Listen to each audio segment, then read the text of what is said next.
Alrighty, beautiful and strong people, welcome back to the Bench Press Mastery. Today we're going to talk about the wedge. Lesson 3.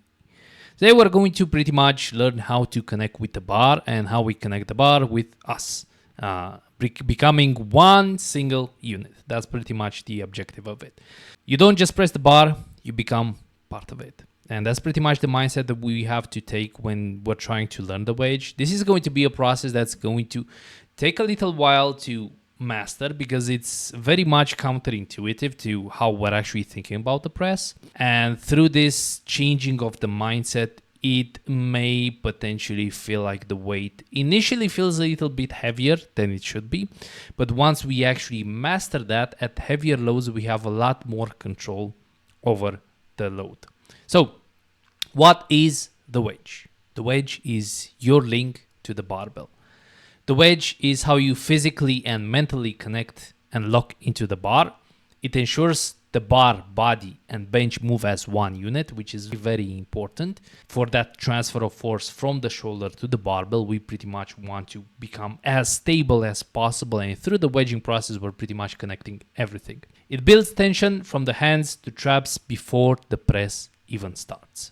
So let's take a look and see why the wedge matters, because we spent some time going through the setup process, going through the leg drive process, and that's a lot of positional context. So we're pretty much nailing down the position, which is very important.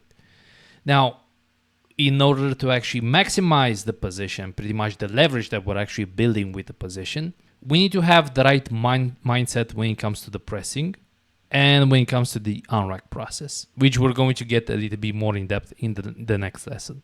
So we need to, first of all, make sure that, again, we're connecting with the bar and we're becoming one unit.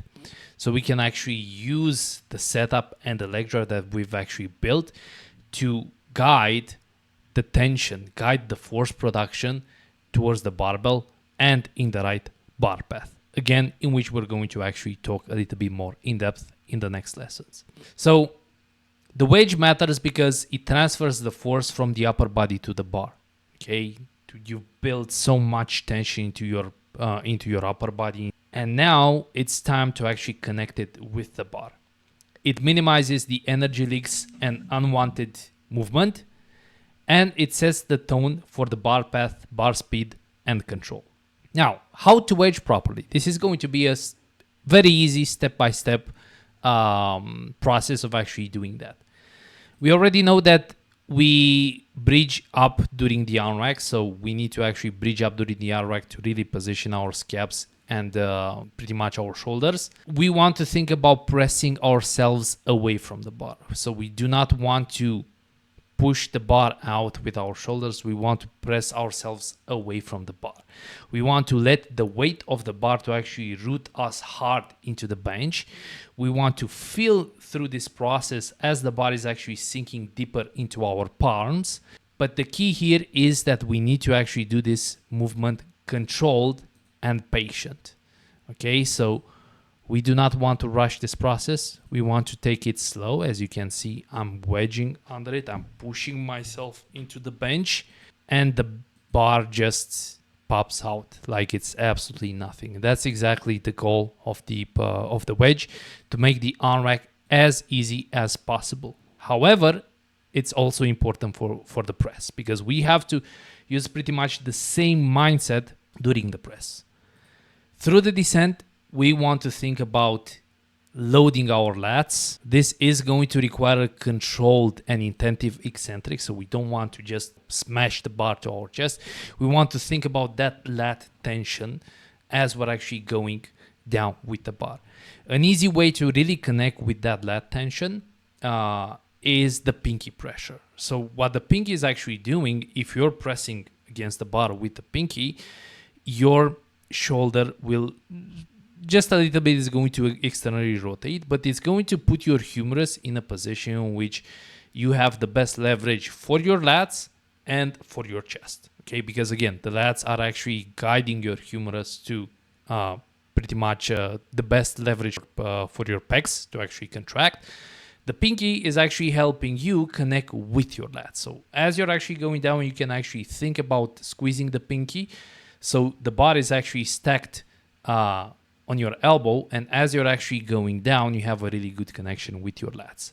When you're pressing, so once it actually reaches the chest, when you're pressing, you want to think about pressing yourself away from the bar as you press, instead of pressing the weight away from you. This is absolutely key. Absolutely key. And if you need to actually connect with this kind of feeling, I want you to do some push-ups and see how that feels. This analogy, like you're trying to do a push-up, it's easy to actually connect with exactly what you need to do, because you're not pushing the floor.